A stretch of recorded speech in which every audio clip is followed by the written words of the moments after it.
Number 6. The crew of the Sarah Joe. The Sarah Joe was a 17-foot motorboat that at the time 20-something-year-old Robert Mulakany acquired in the 1970s. He named it after his mom Sarah and dad Joe. The boat took 5 strong, healthy young men out to sea 40 years ago, and it wasn't until more than a decade later that their boat was found on the shores of one of the smallest of the Marshall Islands. But the men were not with the boat. Oddly enough, there was a shallow grave that contained the bones of one of the fishermen, but no other clues or signs of life. To make their disappearance stranger, oceanographers estimated that it would have only taken the boat about 3 months to drift onto the island, which means the boat, grave, or remaining crew should have been there when a government survey of the island took place in 1983, but they weren't. So we may never actually know what happened to the Sarah Joe and her crew for the 4 years between the disappearance and the survey of the island. Number 5. The missing lighthouse keepers. There was once an isolated island off the coast of Scotland where 3 lighthouse keepers lived and were responsible for keeping the building intact. One day when their monthly supply ship dropped in, the island was silent, no response from the lighthouse keepers. Eventually the captain and some crew members went to investigate and found the suspiciously empty lighthouse. 2 of the 3 waterproof coats were missing from their hangars, and the kitchen was left in a state as if people left in a hurry. The lighthouse log only added one mystery to the situation. The log described how one of the keepers wouldn't talk, and the other continuously cried for hours. All of this pain and fear seemed to be coming from what was referred to as a powerful storm looming in the distance. However, this begs the question, why were they so scared of a simple storm? They should have been safe in the brand new lighthouse, right? The log goes on to talk about how they all sat close together and prayed for the storm to be over. The final log states the storm has passed, the skies are calm, and God is over all. Their bodies were never found, and the cause of their deaths are still a mystery to this day.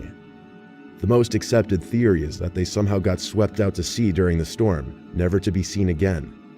But one final detail remains, one that scared the captain and his crew to the bone. The powerful storm described in the log didn't exist. There were no storms reported in the area. In fact, the skies were calm all day. Number 4. The death of Chris Kremers and Lisanne Froon. Both girls went on a study abroad trip to Panama, where they went missing on a hike. After several weeks, some of their remains were found miles up the river from where they began their hike, along with a backpack that contained their belongings. The creepy part of it is that a camera in their backpack started out with pictures that they took of each other hiking, and then suddenly goes into over 100 pictures of what appeared to be nighttime pictures of rocks near a riverbed, the back of someone's head, and just pure blackness. The dark pictures appeared to be taken many days after they went missing. There's a lot of theories as to why they went missing, what finally ended their lives, and why they were taking pictures, but there's no solid answer. According to their cell phone use records, they had been alive in the forest for days after they got lost, trying to get a signal from their phones to call emergency help. Number 3. The death of Kendrick Johnson. Kendrick Johnson was found rolled up in wrestling mats in Lowndes High School, and his death was ruled an accident. The official story is that he was reaching into the rolled up wrestling mats to get his shoe and got stuck and died. An initial autopsy concluded that the death was accidental, and Johnson's family wasn't happy with that, so they had an independent autopsy performed.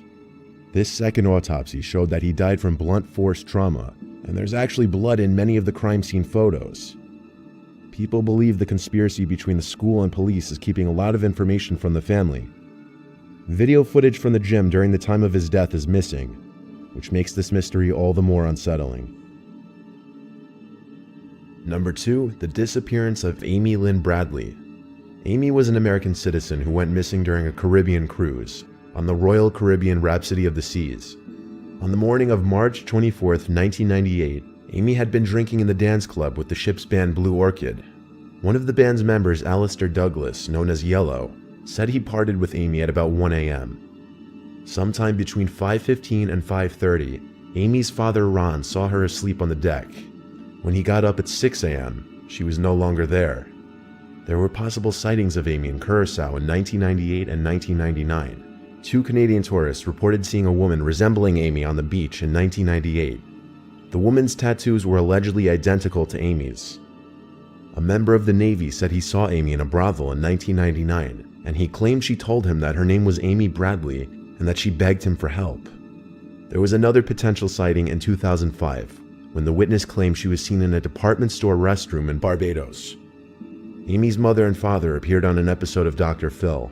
An image of a young woman resembling Amy that was emailed to her parents was shown on the show, and it suggests that she may have been sold into sex slavery. And number 1, the disappearance of Kenny Veach. Kenny Veach was a well-experienced hiker in Nevada who found a cave he described as the M Cave, as it was opened in the shape of an M. He claimed he heard very unusual noises from the cave and found it suspicious, as it was located 6 miles south of a top-secret airbase. As he began to enter the cave, he claimed his whole body began to vibrate. The more he went into the cave, the worse the vibrating became. He said he suddenly became very afraid and hightailed it out of there. He recorded another trip to find the cave again and catch it on video, but this video ended up being a bust. He later went back to where he found the cave again and has not been seen since. His phone was found in an abandoned mine entrance, but no body or evidence that he had gone down into the mine. He posted this video about the cave a few days before he went missing. And I'm looking for a cave that I found, and I didn't have a sidearm when I was here before, and something about that cave just spooked me. Out of all the caves I've ever gone in, this one just made my body vibrate. The closer I got to it, the crazier my body felt, and I was like, all right, I'm not going to go in there right now, but I'm coming back someday. And I talked to some people on YouTube, and I told them, hey, I'm coming out here, you know, because they kind of called my hand on it. So I don't know if there's going to be anything to it, but it might be interesting. If I can find it, I got to relocate it, and this is a big mountain range I'm in, and I'm on foot, you know. My truck's way out there. There's no roads, there's no trails. It's a pretty rough terrain. So hopefully I'll find it. It's shaped like a big M. It's a big cave that looks just like a gigantic M.